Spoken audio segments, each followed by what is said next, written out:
ಇನ್ನು ಪ್ರಜ್ವಲ್ಗೆ ಜೀವಾವಧಿ ಶಿಕ್ಷೆ ಅನ್ನುವಂಥದ್ದು ಪ್ರಮುಖವಾಗಿ ನಾವೆಲ್ಲರೂ ಕೂಡ ಗಮನಿಸಲೇಬೇಕಾಗಿರುವಂಥದ್ದು ಕಾನೂನು ಎಲ್ರಿಗೂ ಕೂಡ ಒಂದೇ ರೀ. ಕಾನೂನು ಎಲ್ರಿಗೂ ಕೂಡ ಒಂದೇ.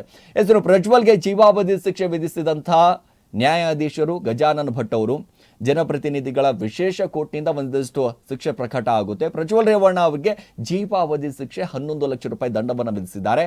ಸರ್ಕಾರಿ ವಕೀಲರ ವಾದ ಎತ್ತಿ ಹಿಡಿದಿರುವಂಥ ನ್ಯಾಯಾಲಯ. ಯಾಕಂದರೆ SSP ಅವರ ಒಂದಿಷ್ಟು ವಾದ ಇತ್ತಲ್ಲ, ನಿಜಕ್ಕೂ ಕೂಡ ಅವರ ವಾದವನ್ನು ಮಾಡಿದಂಥ ಸಂದರ್ಭದಲ್ಲಿ ಪ್ರಜ್ವಲ್ ರೇವಣ್ಣ ಅವರ ಲಾಯರು ಕೂಡ ಒಂದಿಷ್ಟು ವಾದವನ್ನು ಮಾಡಿದ್ರು. ನೋಡ್ರಿ, ಸಂತ್ರಸ್ತೆಯವರಿಗೆ ಎಷ್ಟು ಮಾನಹಾನಿಯಾಗಿದೆಯಲ್ಲ, ನಮ್ಮ ಕ್ಲೈಂಟ್ಗೂ ಕೂಡ ಅಷ್ಟೇ ಮಾನಹಾನಿಯಾಗಿದೆ. ಮುಂದಿನ ರಾಜಕೀಯ ಭವಿಷ್ಯಕ್ಕಾದರೂ ಕೂಡ ಶಿಕ್ಷೆಯನ್ನು ಒಂದಿಷ್ಟು ಕಮ್ಮಿ ಮಾಡಿ, ಯಾಕಂದರೆ ಮುಂದಿನ ಚುನಾವಣೆ ಸಂದರ್ಭದಲ್ಲಿ ಅವರು ನಿಲ್ಲಬೇಕಾಗಿರುವಂಥದ್ದು.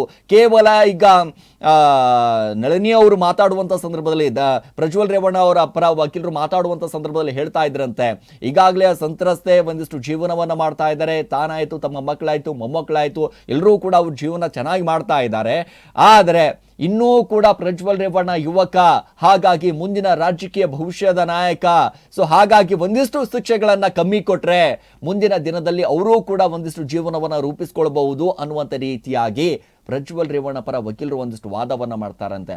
ಅದಕ್ಕೆ ಸರ್ಕಾರ ಪರ ವಕೀಲರು ಒಂದಿಷ್ಟು ವಾದವನ್ನ ಮಾಡ್ತಾರಂತೆ, ನಿಮ್ಮ ಪ್ರಜ್ವಲ್ ರೇವಣ್ಣ ಅವರಿಗೆ ಆಗಿರುವಂಥ ಅನಾಹುತ ಇದೆಯಲ್ಲ, ಅವರಿಗೆ ಮಾಡಿರುವಂಥ ಘನಂದಾರಿ ಕೆಲಸ ಇದೆಯಲ್ಲ, ಆದರೆ ನಮ್ಮ ಸಂತ್ರಸ್ತೆಗೆ ಜೀವನ ಮಾಡೋಕ್ಕಾಗ್ತಾ ಇಲ್ಲ, ಬೇರೆ ಕಡೆ ಹೋಗಿ ಕೆಲಸ ಮಾಡೋಕ್ಕಾಗ್ತಾ ಇಲ್ಲ, ಊರಲ್ಲಿ ಮುಖ ಎತ್ತಿ ತಿರುಗಕ್ಕಾಗ್ತಾ ಇಲ್ಲ.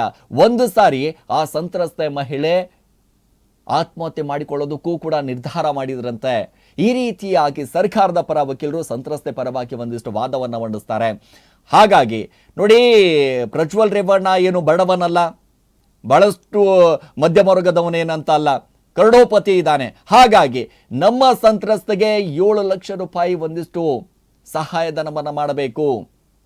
ಸಹಾಯಧನ ಅನ್ನುವಂಥ ರೀತಿಯಾಗಿ ಒಂದಿಷ್ಟು ದಂಡವನ್ನು ವಿಧಿಸ್ತಾರೆ. ಕೋರ್ಟ್ನಿಂದ ಒಂದು 5 ಲಕ್ಷ ದಂಡ, ಮತ್ತೊಂದು ಕಡೆ ಸಂತ್ರಸ್ತೆಗೆ 7 ಲಕ್ಷ ಕೊಡಬೇಕು. ಸೊ ಈ ರೀತಿಯಾಗಿ ಒಂದಿಷ್ಟು ವಾದ ಆಗುತ್ತೆ. ಮತ್ತೊಂದು ಕಡೆ ಪ್ರಜ್ವಲ್ಗೆ ದಂಡ ವಿಧಿಸಿದಂಥ ಕೋರ್ಟ್, ಈಗೇನೋ ಸೆಕ್ಷನ್ ಅಡಿಯಲ್ಲಿ ಏನೇನು ಆಯಿತು ಅನ್ನೋದ್ರ ಬಗ್ಗೆ ನಾವು ನೋಡ್ತಾ ಹೋದಾಗ, ಪ್ರಜ್ವಲ್ಗೆ ದಂಡ ವಿಧಿಸಿದಂಥ ಕೋರ್ಟ್ ಇದೆಯಲ್ಲ, 354A 3 ವರ್ಷ ಸೆರೆವಾಸ 25,000 ದಂಡ ಒಂದು ಕಡೆ ಆದರೆ, 354B 7 ವರ್ಷ ಸೆರೆವಾಸ 50,000 ದಂಡ ಹಾಕ್ತಾರೆ. ಮತ್ತೊಂದು ಕಡೆ 354C 3 ವರ್ಷ ಸೆರೆವಾಸ 25,000 ದಂಡ. ಸೊ 506 ಏನಿದೆ 2 ವರ್ಷ ಸೆರೆವಾಸ 10,000 ದಂಡ ಹಾಕ್ತಾರೆ. 206 3 ವರ್ಷ ಸೆರೆವಾಸ 25,000 ದಂಡ. IT ಕಾಯ್ದೆ ಸೆಕ್ಷನ್ 66E ಏನಿದೆ 3 ವರ್ಷ 25,000 ದಂಡ ಆಗುತ್ತೆ. ಸೊ ಈಗ ಈ ಮನೆ ಕೆಲಸದಾಕಿ ಮಹಿಳೆ ಅತ್ಯಾಚಾರ ಕೇಸ್ಗೆ ಸಂಬಂಧಪಟ್ಟ ಹಾಗೆ ನಾವು ನೋಡ್ತಾ ಇದ್ದೀವಿ. ನಿಜಕ್ಕೂ ಕೂಡ ಯಾವ ರೀತಿಯಾಗಿ ಅಂತಂದ್ರೆ, ಇಲ್ಲಿ ಪ್ರಮುಖವಾಗಿ ನಾವೆಲ್ಲರೂ ಕೂಡ ಗಮನಿಸಬೇಕಾಗಿರುವಂಥದ್ದು, ಗನ್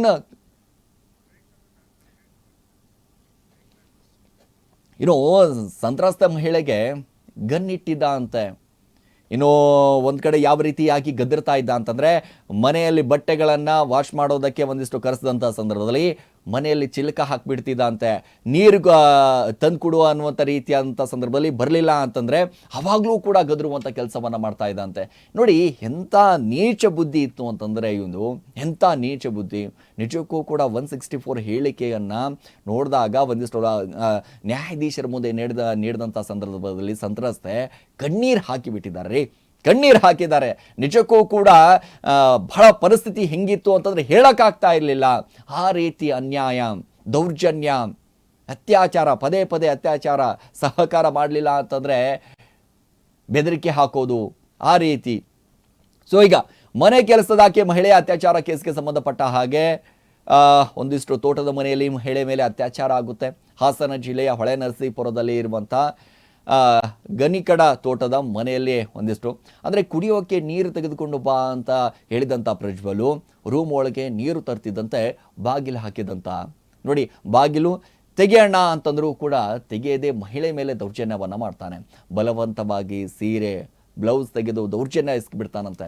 ಬಲವಂತವಾಗಿ, ಬೇಡ ಅಂತಂದ್ರೂ ಕೂಡ ಕೇಳೋದಿಲ್ಲ ಅಂತೆ. ಎಂಥ ಮನಸ್ಥಿತಿ ಇರ್ಬೋದು, ಇಂತಿಂಥ ಮನಸ್ಥಿತಿಗಳಲ್ಲಿ ಬದುಕ್ತಾ ಇದ್ದಾರೆ. ಒಬ್ಬ ಜನನಾಯಕ ಅಂತಂದರೆ, ಒಬ್ಬ ಅಭಿವೃದ್ಧಿ ನಾಯಕ ಅಂತಂದರೆ ಆ ಭಾಗದ ಜನ ಇದ್ರೆ ಇರಬೇಕಪ್ಪ ಈ ಜನನಾಯಕನನ್ನ. ಕಾರ್ಯಕರ್ತರು ಒಂದಿಷ್ಟು ನಂಬ್ತಾರ್ರಿ. ಯಾಕೆ ನಂಬ್ತಾರೆ ಹೇಳಿ? ಈ ಜನನಾಯಕನ ಥರ ನಾವು ಕೂಡ ಆಗಬೇಕು, ಇವ್ರ ಥರ ನಾವು ಕೂಡ ಆಗಬೇಕು ಅಂತಾರೆ. ಅವರ ಅನುಕರಣೆಯನ್ನು ಮಾಡ್ತಾರೆ. ಅವರು ಹಾಕಿರುವಂಥ ಒಂದು ಸ್ಟೈಲ್ ಆಗಿರ್ಬೋದು, ಬಟ್ಟೆ ಆಗಿರ್ಬೋದು, ಪ್ರತಿಯೊಂದು ಕೂಡ ಅನುಕರಣೆ ಮಾಡ್ತಾರೆ. ಯಾಕೆ ಮಾಡ್ತಾರೆ? ಒಬ್ಬ ಒಳ್ಳೆ ವ್ಯಕ್ತಿ ಸಮಾಜದಲ್ಲಿ ಒಂದು ಒಳ್ಳೆ ಹುದ್ದೆಯಲ್ಲಿ ಬದುಕ್ತಾ ಇದ್ದಾರೆ, ಇವೆಲ್ಲವೂ ಕೂಡ ಆಗುತ್ತೆ. ನೋಡಿ, ಪ್ರಜ್ವಲ್ ರೇವಣ್ಣ ಅತ್ಯಾಚಾರದ ವಿಡಿಯೋ ಮಾಡಿಕೊಂಡು ಪ್ರಜ್ವಲ್ ರೇವಣ್ಣ ಬಸವನಗುಡಿ ಮನೆಯಲ್ಲೂ ಕೂಡ ಕ್ಲೀನಿಂಗ್ ಬಂದಂಥ ಸಂದರ್ಭದಲ್ಲಿ ಇದೇ ರೀತಿಯಾಗಿ ಒಂದಿಷ್ಟು ವರ್ತನೆಯನ್ನು ಮಾಡ್ತಾರಂತೆ. ಒಗೆಯೋಕ್ಕೆ ಬಟ್ಟೆ ತೆಗೆದುಕೊಂಡು ಹೋಗುವಂತೆ ಮಹಿಳೆಗೆ ಕರೆದಿನಂತೆ. ರೂಮ್ ಹೋಗುತ್ತಿದ್ದಂತೆ ಒಂದಿಷ್ಟು ಹಿಂಜರಿತಾರೆ ಮಹಿಳೆಯರು. ಯಾಕಂದರೆ ಈ ರೀತಿ ಮಾಡ್ತಾ ಇದ್ದಾನೆ ಅಂತ ಗೊತ್ತಾದಂಥ ಸಂದರ್ಭದಲ್ಲಿ ಹಿಂಜರು ಕೂಡ ಗದರ್ತಾನಂತೆ. ಏಯ್ ಬರಬೇಕು ಅನ್ನುವಂಥ ರೀತಿಯಾಗಿ. ಏನು ನಿಮ್ಮ ಅಪ್ಪನ ಮನೆ ಆಸ್ತಿನ ಅದು?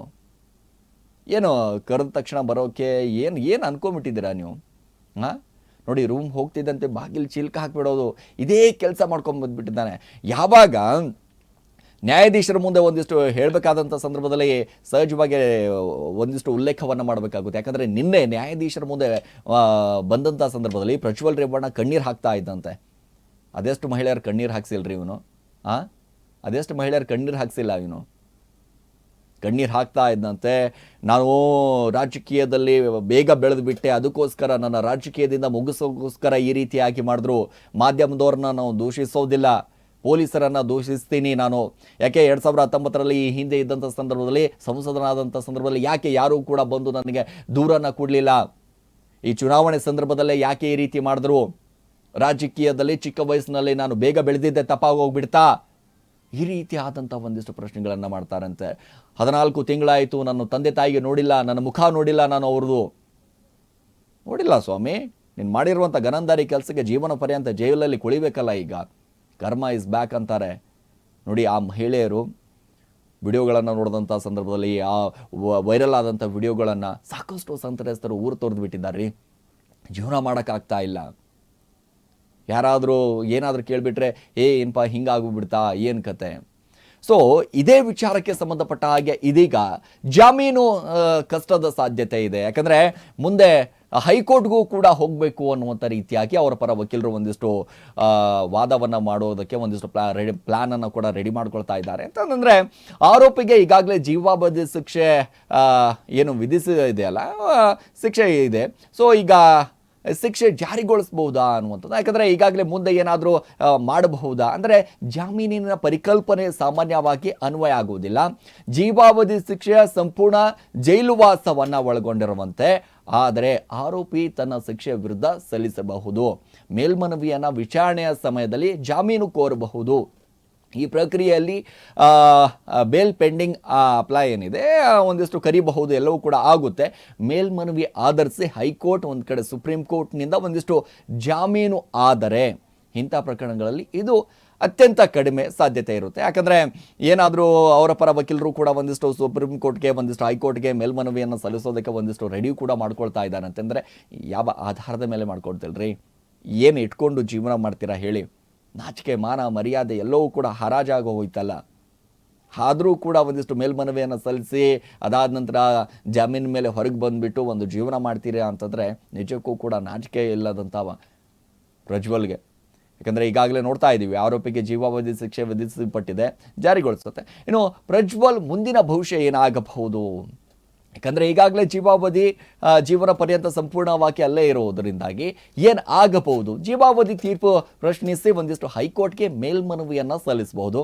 ಜನಪ್ರತಿನಿಧಿಗಳ ಕೋರ್ಟ್ ತೀರ್ಪು ರದ್ದುಪಡಿಸಲು ಒಂದಿಷ್ಟು ಮನವಿ ಕೂಡ ಮಾಡಬಹುದು. ಇದೇ ವಿಚಾರಣೆಗೆ ಸಂಬಂಧಪಟ್ಟ ಹಾಗೆ ಅಂದರೆ ಈ ಮುಗಿಯುವವರೆಗೂ ಕೂಡ ಈ ತೀರ್ಪಿಗೆ ಒಂದಿಷ್ಟು ತಡೆಯಾಜ್ಞೆ ನೀಡಬಹುದು.